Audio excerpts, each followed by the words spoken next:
মুহূর্তে আমি উপস্থিত হয়েছি উত্তর হাইলাকান্দির পলার সুইচ গেটে, যে গেট দিয়ে এই বরাক নদীর জল উত্তর হাইলাকান্দির নিচু এলাকায় প্রবেশ করছে।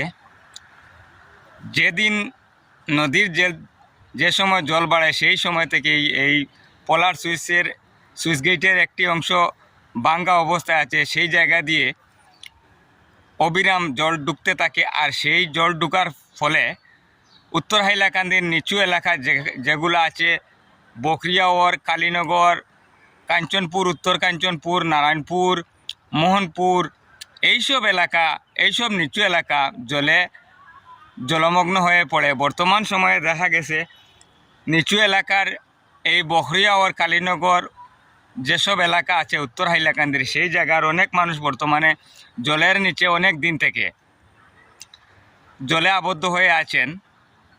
বর্তমান সময়ে কিছুদিন পূর্বে কিছু জল কমেছিল, এখন আবার জল বেড়েছে, দ্রুত গতিতে জল বেড়েছে। তাই ওই এলাকার মানুষগুলো অতি চিন্তিত।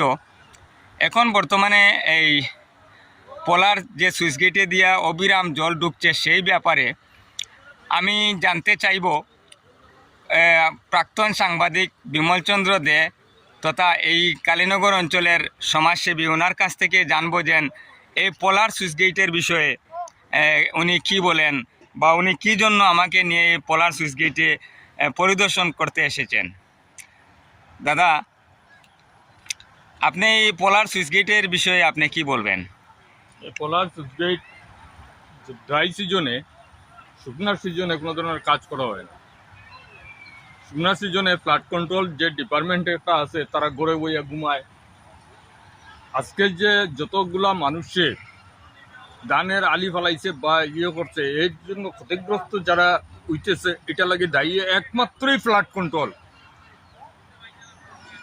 এটা তারার দায়িত্ব যে আজকে ড্রাই সিজনে একটা মানুষ দেখা যায় না এখানে কোনো ধরনের কাজ করতে।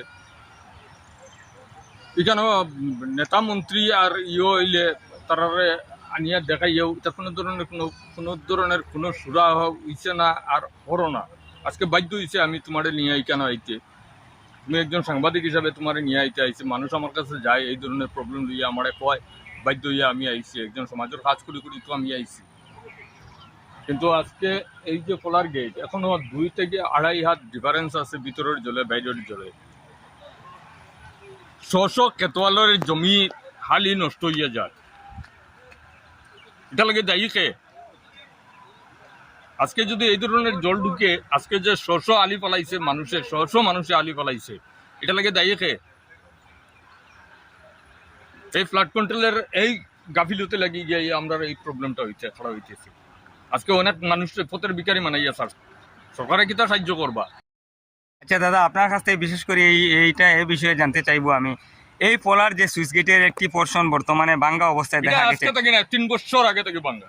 বিভাগীয় কর্তৃপক্ষর পুরা নজরে আছে, কিন্তু কর্তৃপক্ষ নীরব।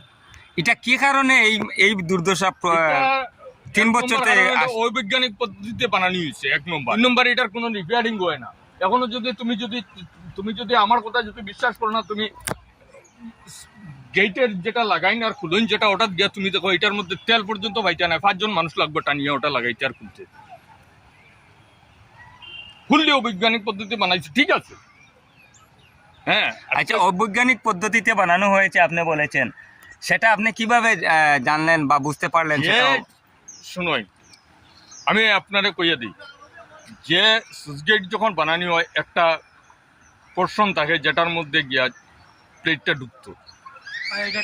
হ্যাঁ, এই প্লেটটা ঢুকতো। এটার মধ্যে প্লেট ঢুকার কোনো নাই, এটা কোনো ধরনের ওয়াশও হয় না। যদি ভবিষ্যতে অতীতে কোনোদিন বানাইয়া হইয়া থাকে, এটার কোনো কাজ নাই, কোনো কাম হয় না।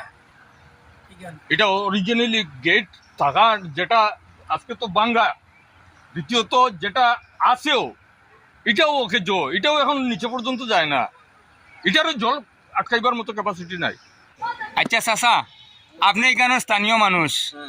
অল্প কিছুক্ষণ আগে এখানের স্থানীয় প্রাক্তন সাংবাদিক বিমলচন্দ্র দে, বর্তমান সমাজসেবী কংগ্রেসের একজন নেতা, উনি বলেছেন ওই যে সুইচ গেটে আপনারা দাঁড়িয়ে আছেন, ওই সুইচ গেটটি অবৈজ্ঞানিক পদ্ধতিতে হয়েছে, সে বিষয়ে আপনি যেহেতু এখানের মুরব্বী, আপনি কি বলবেন? এটা আপনার ওই এই গেটটা মানে যখন বানানি হয় আজ থেকে প্রায় 60 বছর আগে, অনুমানিক কমি বেশি হইতে পারে, এরকম বয়স হয়ে গেছে গিয়া। তখন সরকারের পদ্ধতি মধ্যে কিছু বানানি আর হয়েছে, সরকারে বানাইছে।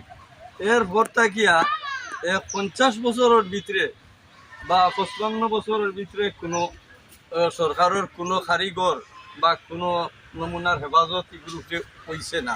এগুলো জলে প্রত্যেক বছর জলের তলে যায় আর বেয় তৈলে বাসিয়া উঠে, তখন এটা জঙ্গার লাগিয়া পানির জঙ্গারে এগুলো খাইয়া একবারে যখন লিছে লো হইলে কিন্তু পচাই লিছে। এমতো অবস্থা এটা নষ্ট হয়েছিল আজ 2 বছর আগে। নষ্ট হওয়ার পরে সরকারের কন্ট্রাক্টারে কাজ করছে, এটা যা কাজ করছে তার কন্ট্রাক্টারি হিসাবে করছে, 6-9 করে করছে, কিন্তু এটা হইছে না, বৈজ্ঞানিক পদ্ধতি মতে করছে। এটা কাম করিয়া গেছে গিয়া সরকারের একটা কাম লইয়া গেছে কি ঠিকাদার। আর এখন পাবলিকের যে অবস্থা দাঁড়াইছে, একটা লিভারপুল ফ্লাডে ভাঙ্গি লইছে, ভাঙ্গিয়া নষ্ট করে লইছে। এখন আমরা এত অঞ্চলের যত এনডির ভিতরে যত বাড়ি ঘর আছে, বাড়ি খানিনগর, বকরিয়াওর বা উত্তর কাঞ্চনপুর, উত্তর আইলাকান্দি ডুবাইয়া রাখি দিছে। আপনার ক্ষেতর জমিন, তারপরে আলিসারার জমিন, এটা ডুবাইয়া রাখছে, অনেকে ফালাই দিছে, এটাও নষ্ট করিয়া নিছে গিয়া। এমত অবস্থায় আমরা গরু বয়ার বাসানি আমরা দায় পড়ছে। আমরা সব বর্তমানে এনডির উপরে সব মানুষ, গরু মহিষ যত জীবজন্তু লইয়া আমরা আছি। আমরা বড় কষ্ট হইতেছে। সরকারে যদি আমরা এটা লাগিয়া কোনো উপায় নেই, তে আমরা বাসানির ব্যবস্থা করব। আমরা চাই আর সরকারের কাছে।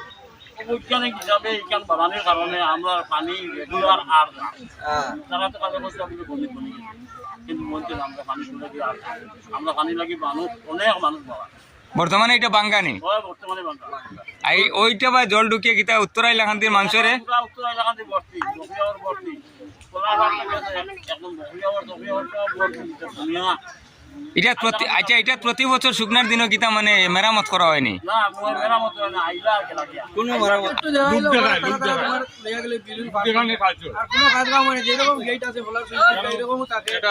জল আবার পরে এই বন্যার জলে পুরা হাইলাকান্দি জলে মগ্ন হইয়া মানুষ জলের অহংকারে আহা করে।